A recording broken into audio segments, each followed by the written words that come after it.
hurmatli seminar ishtirokchilari, davlatimiz rahbarining topshiriqlari bilan chiqindi yoqish zavodlari qurilyapti. Ko'mgan chiqindilarimiz endi elektrga aylanib, aholimiz uchun foydali mahsulotga aylanyapti. Chiqindini belgilanmagan joyga tashlab ketyapti.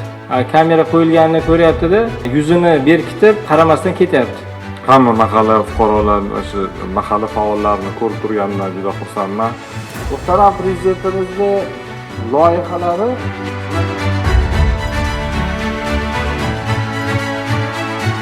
ekologik madaniyat mahalladan boshlanadi, seminar mashg'ulotlaridan boshladik, ya'ni o'sha mahallaning raislari, faollari va mana ko'plab o'sha Zoom orqali ulangan 300 ga yaqin, demak, o'sha butun respublika bo'yicha raislar va faollar ishtirok etdi. Maktab, demak, texnikum, keyin oliy o'quv yurti mana shu uzluksiz ta'limi mahalladan boshlanganligi uchun mahallada o'sha ota-onani bolalarga berayotgan tarbiyasi.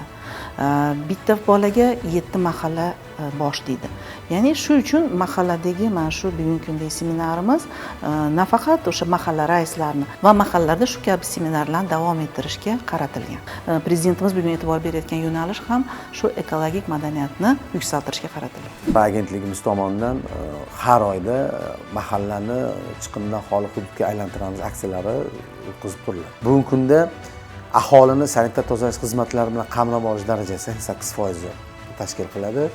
Sohada 4,5 mingga yaqin maxsus texnika, 4 mingga yaqin chiqindi yig'ish maydonchalari va 20 mingga yaqin chiqindi yig'ish konteynerlari jalb qilingan. Yanada qulaylik yaratish maqsadida mana tor mahallalar, eski shaharlar mavjud. Elektr motorollerlarni, texnikalarni jalb qilyapmiz. Bu barchasi albatta aholini qulaylik yaratish maqsadida qilinayotgan ishlar. Bu tadbirdan ko'zlangan maqsad sifatli xizmat ko'rsatish orqali mahallalarni tozaligini ta'minlash. Ekologik madaniyatni yoshligidan shakllantirish kerak. Bog'chadagi bolaga o'rgatish kerak birinchi. Yaqinda bir oila keldi oldimga, bilasizmi, 3 yosh qiz.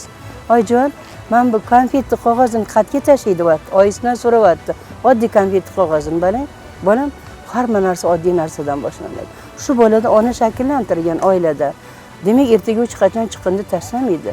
Lekin otasi qilgan, onasi qilgan xatoni bola takrorlashi mumkin. Bolani yoshlikdan o'sha ekologik madaniyatni shakllantirib borish oilaga, bog'chaga, maktabga, albatta jamoatchilikka juda ham bog'liq.